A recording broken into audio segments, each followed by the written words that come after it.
Our superheroes don't wear capes. Some of them wear headsets. Some of them wear scrubs. Some of them wear hoodies. Some work in offices and some at home. Everyone wears a smile. If you are conscientious, focused, and willing to give an opportunity a go, we want you. Join the superheroes of Shore 360. Apply at jobs360.com.ph.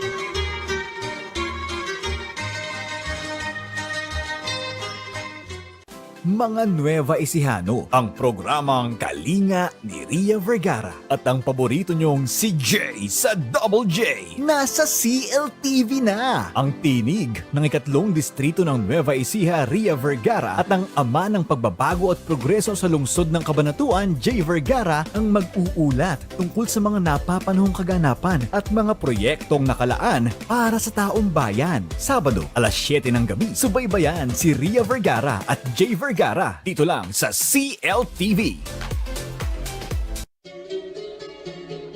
Hindi kumpleto ang pagkaing Pinoy kung walang kanin. Sa katunayan, 70% ng populasyon sa Pilipinas, kanin ang pangunahing kinakain.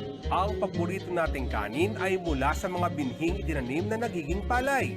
Matapos anihin at ibilad, saka ito gigilingin para maging bigas na siyang pangunahing produkto ng Pilipinas.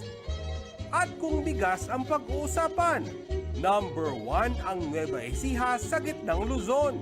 Ang Nueva Ecija ay tinaguriang Rice Granary of the Philippines dahil bigas ang pangunahing produkto rito. Agrikultura ang pinakamalaking industriya sa lalawigan at dahil mayaman ang lupa at maganda ang klima, mabilis makapag-ani ng palay at iba pang mga pananim gaya ng mais at sibuyas na kilala ring produkto ng Nueva Ecija. Sa makatuwid, ang Nueva Ecija maging ang kabuuan ng Gitnang Luzon ay talaga namang nangunguna pagdating sa rice production dahil binubuo nito ang higit sa 20% ng kabuuang produksyon ng bigas sa bansa. Talagang hindi pwedeng mawala sa hapagkainan ang kanin dahil bahagi na ito ng pagkain Pinoy. Agahan man yan, tanghalian o hapunan. Kaya laging tandaan, ang bigas ay salamin ng kasipagan ng mga magsasaka ng Nueva Ecija. At bawat butil ng palay, mahalaga. Nueva Ecija, Rice Granary of the Philippines, only in Central Luzon.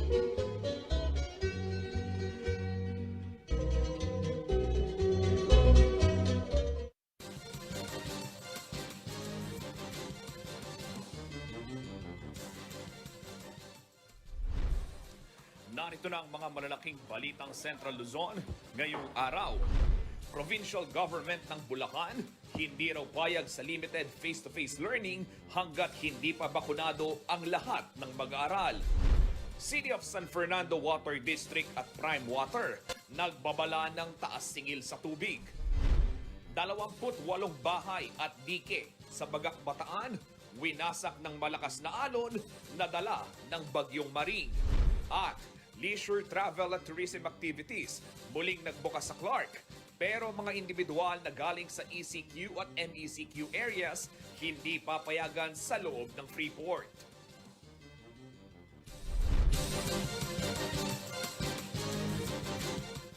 Magandang gabi, Karehiyo.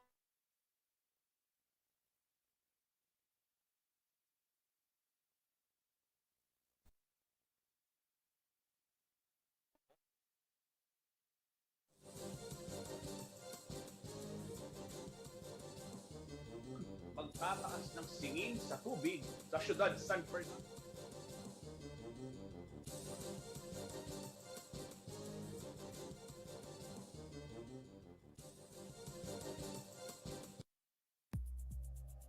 This program was brought to you by Shore 360.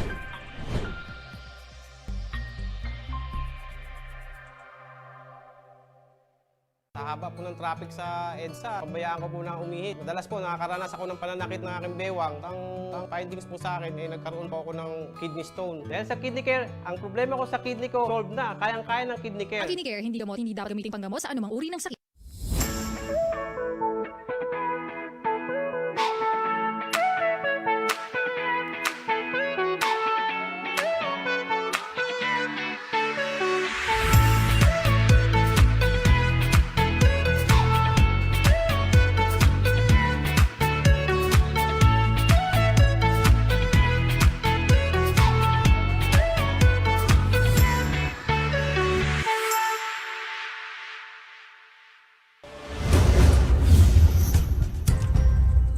Ako po ang inyong lingkod, si Manong Willie Dar, mula sa Kagawaran ng Agrikultura.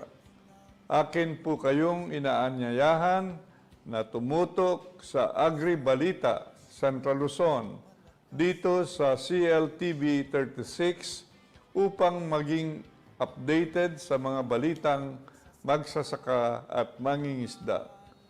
Tuwing Lunes naman, sa ganap na alas 10 ng umaga hanggat alas 12 ng tanghali ay mapapakinggan ang Ani at Kita sa Agrikultura sa RW 95.1 FM kung saan ay ating binabahagi ang mga bagong kaalaman sa agrikultura. Patuloy na makilahok sa mga programa ng Kagawaran ng Agrikultura upang ating makamit ang masaganang ani at mataas na kita para sa lahat. Maraming salamat po.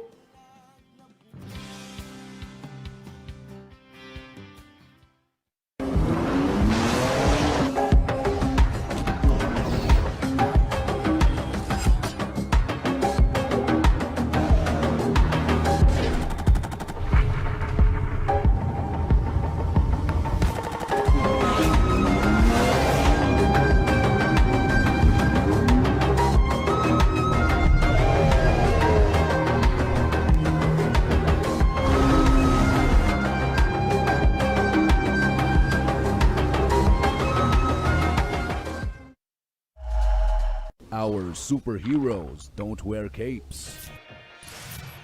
Some of them wear headsets. Some of them wear scrubs. Some of them wear hoodies. Some work in offices and some at home. Everyone wears a smile. If you are conscientious, focused, and willing to give an opportunity a go, we want you. Join the superheroes of Shore 360. Apply at jobs360.com.ph. Ang wasto at regular na paghuhugas ng kamay ay ang pinakamabisang paraan para makaiwas sa COVID-19. Sundin lamang ang mga simpleng hakbang. Hugasan ang inyong mga kamay gamit ang sabon at tubig. Kuskusin mabuti ang inyong mga kamay. Magsimula sa palad hanggang sa pagitan ng mga daliri at likod ng kamay. Gawin ito sa loob ng 20 segundo. Banlawang mabuti ang inyong mga kamay at patuyuin ito gamit ang malinis na tuwalya. Laging tandaan, ang tubig ay sandata laban sa COVID-19. Ugaliing maghugas ng kamay sa wastong pamamaraan. Ang paalalang ito ay hatid sa inyo ng Prime Water.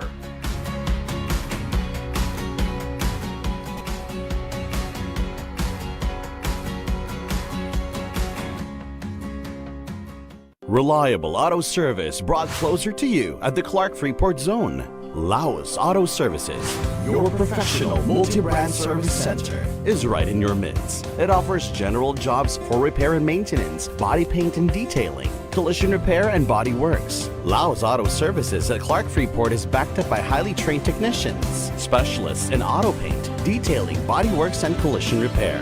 Laos Auto Services, your professional multi-brand service center. Open Monday to Saturday from 8:30 a.m. Located along Manuel A. Rojas Highway, Clark Freeport Zone. For inquiries, contact 045-499-8080 or 0908-819-8080. This program was brought to you by Shore 360.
Magandang gabi mga karehiyon. Ako po si Justin Dizon.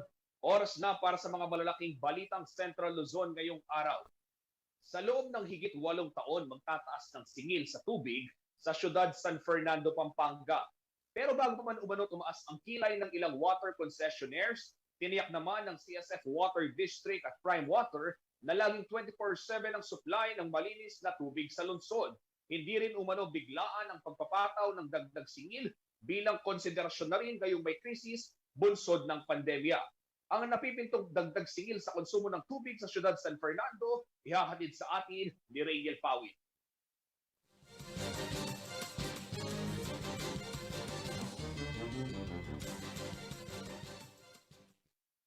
Sentro ng negosyo at komersyo, tahanan din ng higit 300,000 Fernandino. At kung bibilangin ang ibang arawan na nagtatrabaho rito, aabot sa 1,000,000 ang daytime population nito. Ito ang City of San Fernando na kabisera rin ng Pampanga. Kaakibat ng araw-araw na buhay ng mga tao sa syudad ay ang tubig. Ito na ang nagsisilbing langis upang umandar ang iba't ibang operasyon ng syudad, mapanegosyo man o sa kabahayan. Ang City of San Fernando Water District at Prime Water ang nagsusuplay ng malinis na tubig sa higit 52,000 kabahayan ng lungsod. 2016 na magsanib puwersa ang dalawang water service provider upang iangat ang antas ng serbisyo ng tubig sa syudad. Sa kabila ng kaliwat ka ng pagsasaayos, December 2012 pa nang huling magkaroon ng taas singil sa konsumo ng tubig sa San Fernando. Nananatili sa 207 pesos ang minimum charge ng naturang water utility company sa mga Fernandino. Di hamak na mas mababa sa target rate na 504 pesos, batay na rin sa 5% limit na itinakda ng batas kaugnay ng singil sa tubig. Wala man 20 centavo per liter. Okay. Ang halaga ng tubig natin sa kasalukuyan. Kung ikukumpara sa mga category A o ibang malalaking water utility provider, mababa pa rin umano ang singil sa San Fernando, gaya na lamang sa karatig syudad ng Mabalacat at Angeles. More or less 215 pesos siguro minimum. Tayo, against sa atin na 207, including VAT na po yon. Ang Mabalacat, halos ganun din po. Pero ang Cabanatuan City na kamukha din nating malaki, nasa 240 pesos na po ang kanyang minimum charge. Sa ilalim ng 5-year-old joint venture agreement ng CSF Water District at Prime Water, ilan sa mga nailatag ng proyekto ay ang pagpapalit ng mga tubo at pagpapalakas ng pressure o buga ng tubig. Ang Phase 1 Development Project umabot na sa 511 million pesos. Ito'y sa kabila ng walang dagdag singil sa lahat ng water concessionaires. Nagkaroon na po tayo ng higit 10 source development programs. Sa ngayon po ay meron tayong 2 ongoing pa. At na bago matapos itong taon ay magkakaroon pa tayo ng 3 hanggang 4 pa na drilling project po sa mga strategic locations natin. Halos 150 kilometers na po ng network ang ating linya sa buong San Fernando. Upang magtuloy-tuloy ang pagawain sa susunod na buwan ay iimplementa na ang 15% na taas singil sa buong San Fernando. Ito'y 3 taon ng atrasado simula ng aprubahan ng National Water Resources Board ang request na dapat sana'y 25% na dagdag singil. Dahil medyo mataas pa rin yung 25%, so gagawin natin is mauna mo yung 15%. Ang dating 207 pesos na minimum charge sa bawat Fernandinong water concessionaire ay magiging 238 pesos na. Pero pagtitiyak ng Prime Water, nakahanda na ang 781 million peso worth ng kanilang Phase 2 project na sisimulan sa 2022 hanggang 2026. Para pagandahin yung kalidad ng serbisyo natin sa publiko gaya ng mga source development project, ng mga drilling projects sa susunod na 3 taon. Kabilang din sa multi-million project ng kumpanya ay ang paghahanap ng alternatibong pagkukuhanan ng tubig. Kanilang tinitignan ang pag-acquire ng mga makabagong gamit na kayang gawing potable water ang tubig ulan at maging ang baha. Maintenance sa mga facilities na kailangan natin sa araw-araw na operations. And of course, bukod dito, pag-uukulan din water sustainability sa pamamagitan ng surface water supply o rain catchment facility. Paliwanag naman ng Water District, kinakailangan ng dagdag singil upang hindi maudlot ang 25-year quality water service projection sa syudad. And it is allowed under the law that the maximum return for their investment is 12%. So, kailangan nilang ma-recoup yun. Paano yun ma-recoup? Siyempre, kailangan mo lang increase in tariff, yung bayan. Para naman, meron na naman silang i-invest sa next stage. Isa pa sa kanilang pagsisiguro, 24/7 din umano magiging supply ng tubig kahit pa sa oras ng kalamidad. Kahit na brownout, may kalamidad, may bagyo, yung tubig natin nandyan. No? Kung brownout, wala sa provider ng electricity, Espelapco, tayo, through the gensets, yung tubig natin magagamit. Ngayong panahon ng pandemya, importante ang pagkakaroon ng sapat na supply ng malinis na tubig. Kaya naman hangad ng CSF Water District at Prime Water na gumawa ng mga paraan upang mapanatiling malinis ang mga water source at hindi maabuso ang iba't ibang daluyan ng tubig. Dahil dyan ang kanilang development plan nakabase rin sa Republic Act 9275 o ang Philippine Clean Water Act of 2004. Rainiel Pawid, CLTV News. Sa iba pang mga balita, sinira ng malakas na hampas ng alon at hangin na dala ni Bagyong Maring ang malaking parte ng dike na pananggas ng mga nakatira sa tabing dagat sa Sitio Wawa sa Barangay Pag-asa, Bayan ho ng Bagak, Bataan. Sa report ng Barangay Pag-asa Council, nasa 21 na bahay ang nawasak, 7 naman ang bahagyang nasira habang 41 families o higit 150 individuals ang apektado at inilikas ng lokal na pamahalaan. Wala namang naiulat na namatay o nasaktan sa naturang insidente. Agad naman nagsagawa ng clearing operations ang LGU at hinahanapan na rin ng permanenteng relokasyon ang mga apektadong naninirahan sa lugar. Hindi na nila pinahihintulutang bumalik pa sa tabi ng dalampasigan upang muling manirahan doon. Abangan sa pagbabalik ng CLTV News.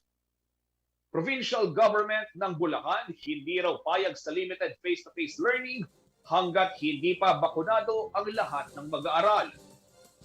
Mga mag-aaral sa medisina patuloy ang pagharap sa hamon ng pandemya.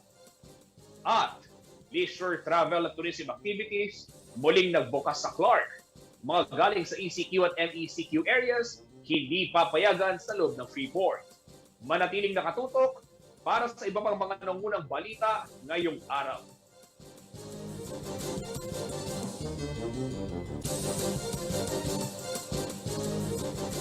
Pinagkakatiwala ang puwersa sa lokal na pagbabalita. Kabalikat sa serbisyo publiko, kakampi ng mamamayan ng Central Luzon. Ito ang CLTV News and Current Affairs.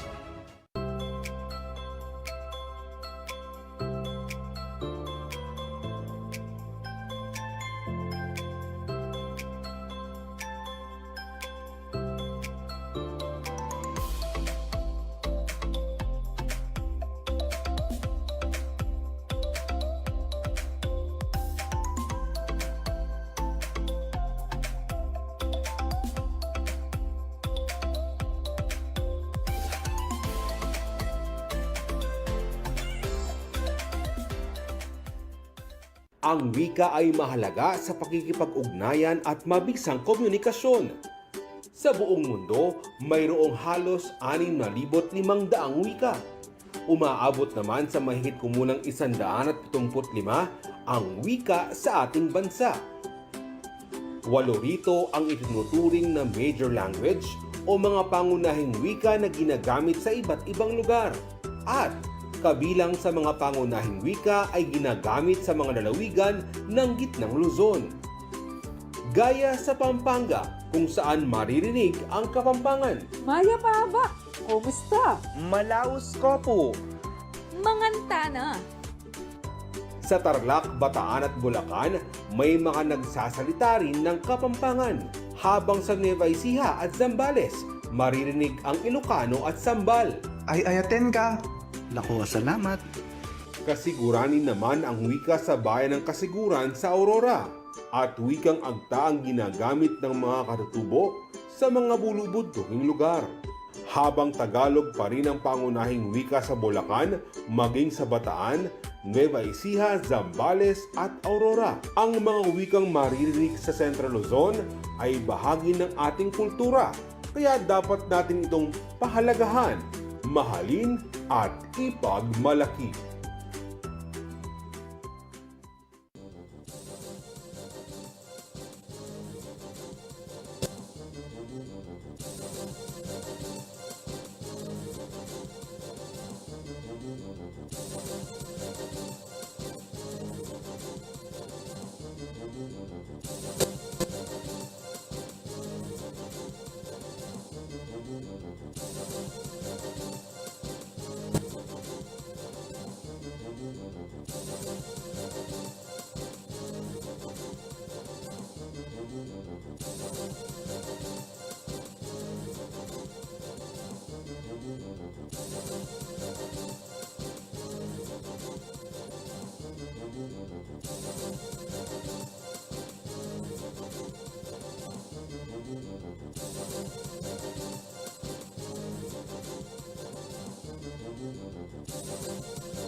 Nagbabalik po ang CLTV News, mga karehiyon, itong mga nakarang araw na ibalita ho namin sa inyo yung ginawang pagbabakuna sa ilang piling mag-aaral dito sa Pampanga, partikular na ho sa Mabalacat City College at sa Our Lady of Fatima University. Sa lalawigan naman ho ng Bulacan, hindi raw papayag ang provincial government sa planong pagsisimula ng limited face-to-face learning setup hanggat hindi pa nababakunahan ang lahat ng mag-aaral sa kanilang lalawigan. Kapansin-pansin man umano ang pagbaba ng bilang ng COVID-19 cases, hindi raw ito nangangahulugan na ligtas na para sa mga estudyante ang magbalik sa physical learning. Narito ang detalye ng balitang yan.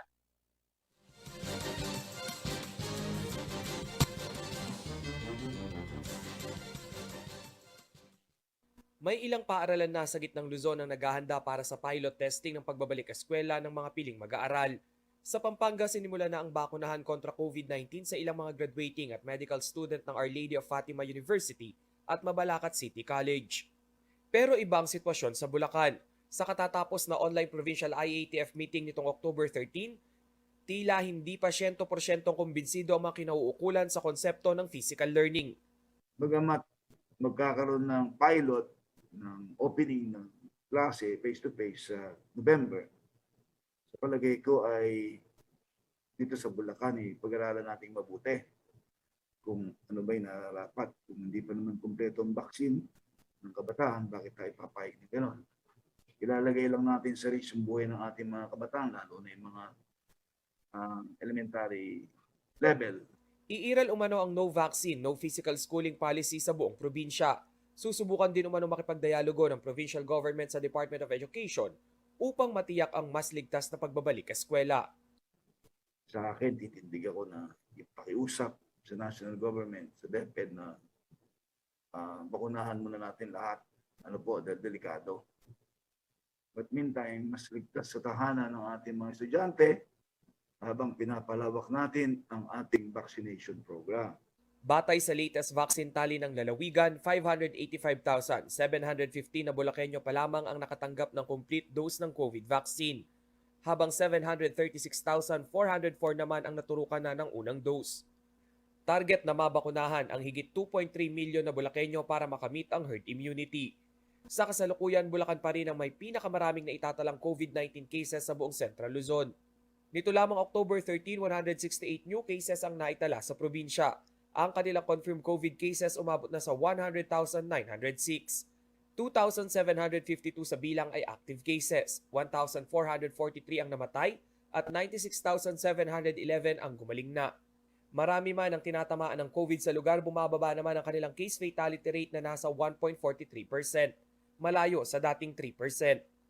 Samantala, nakapailalim man sa modified ECQ ang probinsya, kinonsidera na rin itong low-risk area ng Department of Health dahil sa downward trend ng COVID cases sa nakalipas na linggo. Rainiel Pawid, CLTV News. Balitang edukasyon pa rin, mga karehiyon, kung dati-rati ay mahirap na ang ginagawang pagsusunog ng kilay ng mga mag-aaral ng medisina, mas dumoble kayod pa raw sila ngayong panahon ng pandemya. May ilang aralin daw kasi na mas mabilis matutunan sa loob ng mga laboratorio at silid-aralan. Pero ang new normal setup ng edukasyon hindi raw hadlang para mahinto sa pag-abot ng pangarap na maging doktor ang isa nating karehiyon mula sa lalawigan ng Bulacan. Ang kwento ho niya, ibinahagi niya sa ating kasamang si Jennifer Salenga. Panoorin po natin ito. Ibinahagi ng isang medical student mula Bulacan na si Adrian Renz Pineda ang kanyang karanasan sa pagtahak sa pangarap na maging isang doktor sa kalagitnaan ng pandemya. Tulad ng maraming mag-aaral, malaking hamon ang pag-aaral ng medisina sa ilalim ng blended learning. Sa katunayan, kahit pa mahigit isang taon na ang pandemya, malaking adjustment pa rin daw ang new normal education para sa kanya. Up until now naman, ma'am, na itong COVID na to, ang daming ninakaw sa akin bilang medical student. Kasi po, yung learnings, yung skills specifically, ma'am, na dapat natutunan ko firsthand sa hospital, sa eskwelahan, ay ginagawa ko siya sa bahay on my improvised materials. May mga clinical subject daw siya na dapat sana ay may face-to-face interaction pero dahil sa sitwasyon at bilang pag-iingat pa rin sa COVID-19, virtual na lang daw nila itong ginawa. Ang laking adjustment po sa akin, ma'am, nung kailangan ko pong mag-conduct ng pagpapaanak na ang gamit ko ay teddy bear para po mapakita ko kung paano yung steps sa pagpapaanak kasi we were not able to go to the school So yung dapat na model po na gagamitin namin is hindi namin magamit kasi nga po limited po. So ayun, we need to improvise just for us to learn. So ayun naman, ma'am, sobrang at saka, ma'am, during virtual classes po is nasa sayo po talaga kung paano niyo po how will you keep yourself motivated? At dahil 4th-year student na si Pineda, nakakapag-intern na raw siya sa ospital. Siya ay nagsisilbing clinical clerk at nagkakaroon na rin ng exposure sa totoong tungkulin na ginagampanan ng isang doktor sa ospital. Tulad ng marami, kahit pa siya ay isang medical student, hindi raw maiwasang makaramdam siya ng takot na baka mahawa ng COVID-19, hindi lang para sa kanyang sarili kundi para na rin sa kanyang mga magulang na kasama sa bahay. Ngunit sa kabilang banda, Mas nagiging mulat daw siya sa pangangailangan ng mga Pilipino sa serbisyong medikal sa panahon na ito. Nakalulungkot man na may mga frontliner ang nagbibitiw sa trabaho dahil sa kawalan ng suporta ng gobyerno sa pagpapatuloy ng gyera ng COVID-19 pandemic. Ito naman ang nagpapalakas ng kanyang loob na mas magpursigi na ipagpatuloy ang kanyang pag-aaral na maging doktor upang makatulong sa komunidad. Sabi ko po, ma'am, nung nag-start tong pandemya na to, sabi ko, sana by this time, doktor na ako.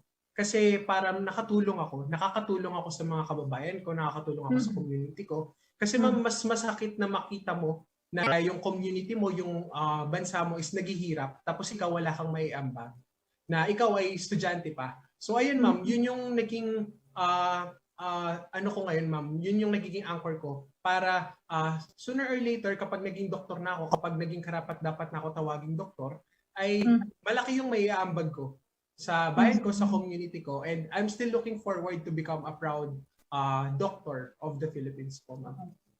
Hindi man madali ang landas sa kanyang tinatahak sa gitna ng nagpapatuloy na pandemya, hindi raw ito magiging hadlang upang tuparin ni Pineda ang kanyang pangarap na maging doktor, hindi lamang para sa kanyang sarili, kundi para sa mga magulang at pamilya na dumodoble kayod sa paghahanap buhay, matustusan lamang ang kanyang edukasyon. I'm putting a lot of excellence on my academics kasi po naniniwala ako, ma'am, na sooner or later, this will help me not only for myself but also to help my family. Kasi nga po, as you mentioned, ma'am, hindi naman po ako galing sa pamilya na may privileges. Jennifer Salenga, CLTV News. Sa iba pa mga balita, para sa mga nakakaranas po ng init sa kanilang mga tahanan, at naghahanap ng ligtas na papaglilibangan ngayong weekend. Kung hindi maulan, ano? Good news po dahil pwede na ulit mamasyal sa Clark, Pampanga. Subalit paalala ng mga kinaukulan, tanging mga individual lamang mula sa mga lugar na nakapailalim sa General Community Quarantine o GCQ at Modified GCQ ang pahihintulutang makabisita sa loob ng Freeport. Ang mga tourism protocol sa Clark, alamin natin sa ulat ni Radiant Pau.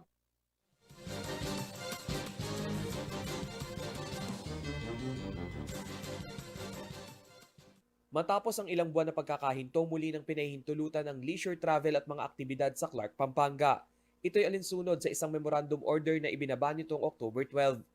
Base sa IATF Resolution No. 142 at Department of Tourism Administrative Order No. 2021-006, pinapayagan ng pumasok sa Clark ang lahat ng individual anumang edad na mula sa mga lugar na nasa ilalim ng General Community Quarantine, Modified GCQ at Alert Level 1 to 4. Ang mga bibisita na higit 65 years old at may health risk ay dapat fully vaccinated bago makapasok sa Freeport.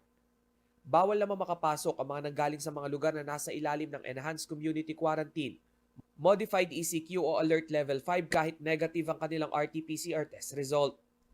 Kabilang sa mga bukas na establishmento ay ang mga hotel, kainan, open park, theme park, water park at iba pa. Ang mga batang 14 years old pababa ay sa mga hotel at mga piling establishmento lang papayagang pumasok. Bawal sila sa mga mall o ano pang indoor places. Bawal din ang mass gathering kahit na sa mga open area para maiwasan ang posibilidad ng COVID-19 transmission. Sana po ay sumunod po tayo sa mga regarding po sa ating tourism activities dito po sa loob ng Clark Freeport Zone. Rainiel Pawid, CLTV News. Ayan, mukhang pwede nang makapagbisikleta kami ni Zernan dyan sa may Clark Freeport. Pero paalala ho, doon sa mga nagpupunta, maliban sa mga health and safety protocols na dapat niyong sundin, abay pinapaalala pa ulit-ulit ho ng Clark Development Corporation na sundin din yung mga alituntungin kaugnay naman sa pagtatapon ng basura. Dahil kapansin-pansin ho sa mga nakaraang araw, talagang yung mga nagbumibisita, minsan iniiwanan kung saan-saan ang kanilang basura. Sa pagbabalik po ng CLTV News, makakasama ho natin si dating Santo Tomas, Pampanga Mayor John Sambo, tumatakbong alkalde sa nasabing bayan sa ating Know Your Candidate segment. At senatorial line-up ng Team Pacquiao Atienza at Robredo Pangilinan, isinapubliko na. Manatiling nakatutok at magbabalik ang CLTV News.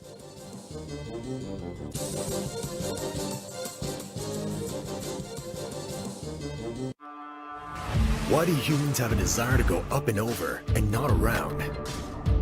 For some, it's not just about going against the tide, but also being over their doubts about the world.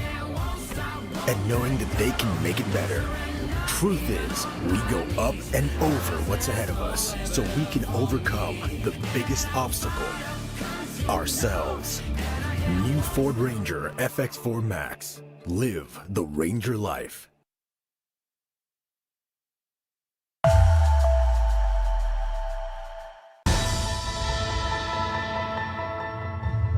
Bawat boto ay mahalaga dahil ito yung pagkakataon na pantay-pantay ang tingin sa bawat Pilipino. Ito yung pagkakataon na pantay-pantay na may karapatan tayo para ihalal yung mga gusto nating manungkulan sa gobyerno.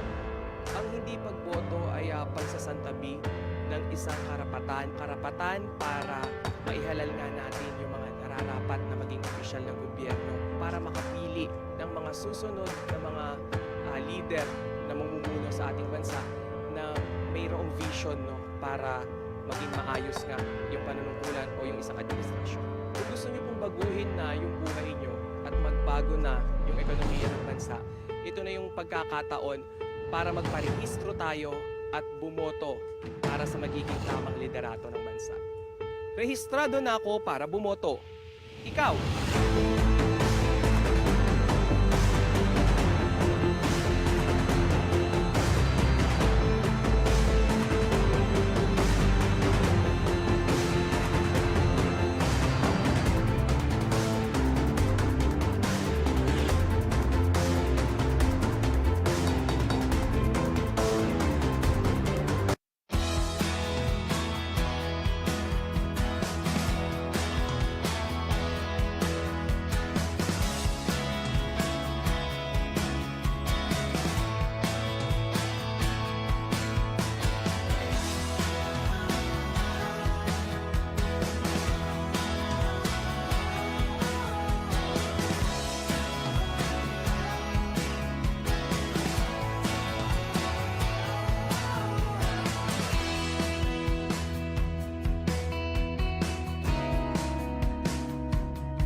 Opo. Ito naman, Mayor, ano? Kung merong isang katangian ang mga kabalen natin sa Santo Tomas ang gusto ninyong baguhin, ano ho kaya ito? Katangian, baguhin. Ituloy lang po, masisipag po ang aking mga kababayan dito. Kung yun lang po, baguhin na ipagpatuloy lang po namin ang aming kasipagan. Makakamit po namin ang sabi ko ngang minimiting progreso. Opo. Mayor, ito naman, no, nabanggit ko nga kanina, 1995, nung kayo ay unang pumasok sa politika sa bayan ng Santo Tomas, and 2016. Medyo matagal-tagal yung break doon sa from 95 to 2016. Pero I'm sure kabisado ninyo yung mga botante sa bayan ng Santo Tomas. Paano nyo ho i-describe o ilalarawan yung mga botante sa Santo Tomas? Matatalino po. Matatalino po ang aking mga kababayan dito, mga botante sa Santo Tomas. Sabi ko nga po nung huling halalan, natalo ako ng 171 votes.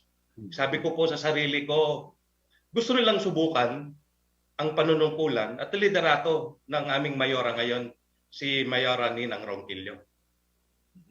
Opo. Ito naman, Mayor, kayo ho ay nagbabalik at gusto nyo muling pwesto at makaluklok dyan sa munisipyo at makakalaban nga ninyo si Mayor Gloria Ninang Ronquillo. Ang tanong ko ngayon sa inyo, Sir John, bilang kayo ay aplikante, bilang alkalde, no? Ano ho yung mga katangian na meron kayo na sa tingin ninyo ay kaya nyong ihandog sa mga kabalen natin sa Santo Tomas? Sana po walang magagalit sa akin.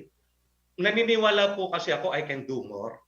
Naniniwala po kasi ako na mas marami pa tayong magagawang proyekto para sa bayan namin dito sa Santo Tomas. Halimbawa po, nung tayo po ay 3 taong nanunungkulan, kada taon po nakabili tayo ng lupa. Open space para makapagpatayo po tayo ng covered court. Pondo po ng munisipyo yan. Nakabili po tayo ng mga service vehicles, brand new, pondo po ng munisipyo, down to the barangay level. Dahil maganda po ang ugnayan namin noon. Biruin niyo po, yung mga barangay namin nakabili ng brand new dump truck, panghakot ng basura, at may ayuda po ang munisipyo. Nabuo po namin lahat ng street lights sa amin. National road, provincial road, down to barangay level, barangay streets. Meron po, maliwanag po ang bayan naming Santo Tomas dahil po sa magandang ugnayan, tulungan po pondo ng munisipyo at pondo po ng barangay. Yun po ay nagawa natin nung tayo nanungkulan. Mayor, ito na lang po, panghuling tanong, kung kayo ho ay palarin at makabalik na sa pwesto, ano ho yung 5 bagay na uunahin ninyo o yung top 5 priority nyo bilang alkalde sakaling kayo ay ihalal muli ng mga kabalen natin sa Santo Tomas? Number 1 po, ma-operate yung ospital na naitayo namin sa bayan namin, lalong-lalo na ngayon yung pandemya. Naniniwala po ako na ito ay siguro mga 2 taon pa na ating may madarama, may experience. Pangalawa po, dahil nga nagpandemya, matulungan ang aking mga kababayan na magkaroon ng lalong maraming trabaho, negosyo, ekonomiya dito sa aming bayan. Number 3, pagandaan na po yung climate change na nararamdaman na natin. Magplano na po paano masugpo ang baha, maalis ang baha sa aming bayan. Number 4 po, siyempre po, yung makita natin na mabuksan yung ating pinangarap na PAU Interchange, Santo Tomas and Lex Interchange, na kung saan from Santo Tomas, maabot po ito ng Lubao. From Santo Tomas, aabot po ito ng Clark. Ang sentro po ang aming bayang Santo Tomas. Kaya nangangarap po ako na ang aming bayang Santo Tomas, it will be the Singapore of Pampanga. Hindi po masama ang mangarap at yan po ang aking pangarap sa aking bayan. Number 5 po, ma-maintain po namin ang peace and order dito sa aming bayan dahil napakatahimik po ng aming bayan ngayon. Mayor, wala na tayong oras pero siguro panghuling mensahe na lang po sa inyong mga kababayan para at least makausap nyo sila ngayong may pandemya gaya nga nang nabanggit natin kanina. yung kampanya ngayon magiging iba siguro dahil hindi pwede yung malapitan, ika nga, yung physical masyado. So ito po yung pagkakataon, kausapin ho ninyo yung inyong mga kabalan sa Santo Tomas. Opo, sa mga kababayan ko po sa Santo Tomas, lumalapit na naman po ako sa inyo at inaalay ko po ang aking kandidatura at ang aking pagkatao. Itong darating na halalan, maging kalmante po tayo. Alisin na po natin ang siraan. Ang halalan naman po, isang araw lang naman po yan. At sabi ko nga po, mamili po kayo ng, sa tingin nyo, kung sino ang karapat-dapat na maging alkalde itong darating na 2022 election. Lagi ko pong sinasabi at sinisigaw, ang inyo pong dating alkalde na si John Sambo, gusto ko progreso. Okay, maraming salamat po, Santo Tomas, Pampanga, former mayor and mayoral aspirant John Sambo. Sir, mag-ingat po kayo lagi. Maraming salamat po and God bless. Thank you po. Sa iba pang mga balita, ipinakilala na ni Presidential Aspirant at Senator Manny Pacquiao ang kanyang senatorial lineup para sa halalan 2022.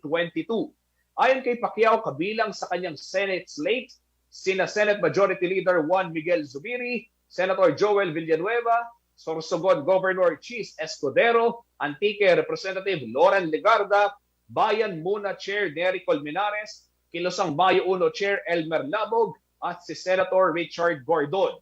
Gayon din si dating Vice President Jejomar Binay, broadcaster Rafi Tulfo, at PDP Laban founder Lutgardo Barbo. Makikitang apat sa mga ito ay nasa senatorial slate din ng Partido Reforma, kung saan standard bearer naman si Senator Panfilo Lacson. Ito ay sila Zubiri, Villanueva, Escudero at Legarda.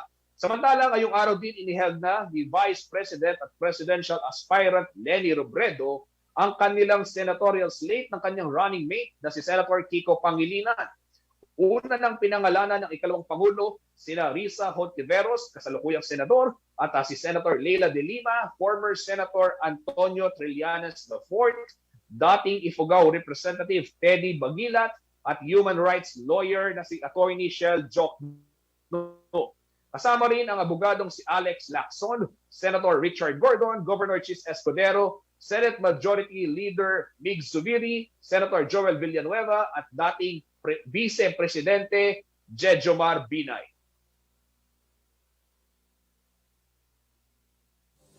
Abangan sa pagbabalik ng CLTV News. Alamin naman natin ang magiging lagay ng panahon bukas at ang mga kaganapan sa iba't ibang bahagi ng ating rehiyon. Manatiling nakatutok at magbabalik ang CLTV News.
Nagbabalik po ang CLTV News sa puntong ito. Panoorin naman natin ang pagroronda ng ating kasamang si JM De Jesus sa Ronda Rehiyon.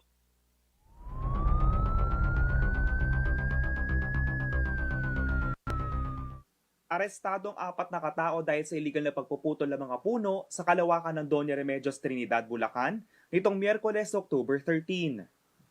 Kinilala mga suspect na sina Christian Nungalong, July Tamayo, Aldrin J. Berin, at Rodel Daison na pawang mga residente ng Barangay Pias, General Piñon, Nueva Ecija. Na-recover ng mga otoridad ang iba't ibang illegal cut ng red and white lawan at tangile lumbers na may haba ng 7,038 board feet at nagkakahalaga ng 351,900 pesos. Nasa pangangalaga na ng Environment and Natural Resources o Sendro Baliwag ang mga nakumpiskang ebidensya habang haharap naman sa karampatang kaso ang mga sospek.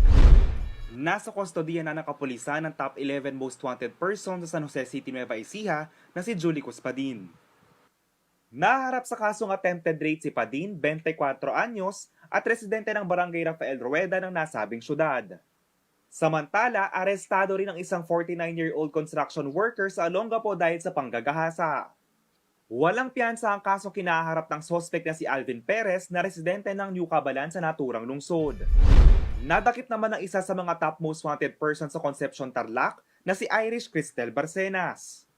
Ang sospek ay 26 years old at residente ng Barangay Tabon, Mabalacat City, Pampanga. Naharap si Barcenas sa katong attempted homicide at ibang light threats. Isang lalaki rin na may kasong act of lasciviousness o sexual abuse ang naaresto sa Porac, Pampanga. Kinilala ang sospek na si Erwin Rosanto, residente ng sitio Baidbid, Barangay Sepong, Bulaon. JM De Jesus, CLTV News. Narito naman ang isang mabilis na sulyap sa mga balita mula sa iba't ibang bahagi ng rehiyon, hatid ni Angelica Cara sa CL News Express.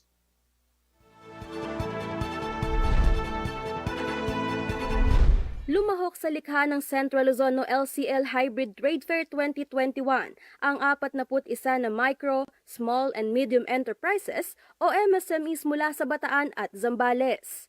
Ginanap sa SM City Olongapo Central ang naturang trade fair na layong ipakilala sa merkado ang natatanging produkto ng rehiyon. Tampok sa likha ng Central Luzon Trade Fair na magtatagal hanggang October 17 ang iba't ibang food at non-food items. Samantala, maaari ding makapamili ng mga pasalubong items sa Zambalubong website na inilunsad ng DTI Zambales. Samantala, nakatanggap ng ayuda mula sa lokal na pamahalaan at 84th Infantry Battalion ang 140 na pamilyang naapektuhan ng Bagyong Maring sa Likab, Nueva Ecija. 5 kilong bigas, 6 na delata, 4 na pakete ng noodles at 6 na sachet ng kape ang naipamahagi sa bawat pamilyang residente ng Sitio Carriedo, Barangay Santa Maria. Ayon sa pahayag ni Mayor Eufemia Domingo, ang pamamahagi ng pagkain sa mga naapektuhang pamilya ay isa sa mga paraan sa mabilis na pagtugon sa oras ng sakuna. Sa iba pang balita, ipinagdiwang ng National Commission on Indigenous Peoples o NCIP ang Indigenous Peoples Month na ginaganap tuwing Oktubre alinsunod sa Presidential Proclamation No. 1906 Series of 2009. Ang tema ngayong taon ay The Journey of Indigenous Peoples for Genuine Recognition and Self-Governance. Binigyang diin ni NCIP Chairperson Allen Capuyan ang kahalagahan ng self-governance sa pagtatanggol ng lupaing ninuno ng mga IP upang mapatibay ang karapatan ng mga ito. Habang hinimok din ng opisyal ang mga pinuno ng IP na makipag-ugnayan sa mga national government agencies para sa pagpapalago ng kanilang komunidad at maging ng mga kabuhayan. Angelica Cara, CLTV News. Karehiyon, plano nyo bang magbisikleta bukas kagaya ko? Kung hindi uulan, alamin ho natin ang magiging lagay ng panahon mula kay Ginoong Manny Esquera, ang Chief Weather Forecaster ng Pag-asa Clark.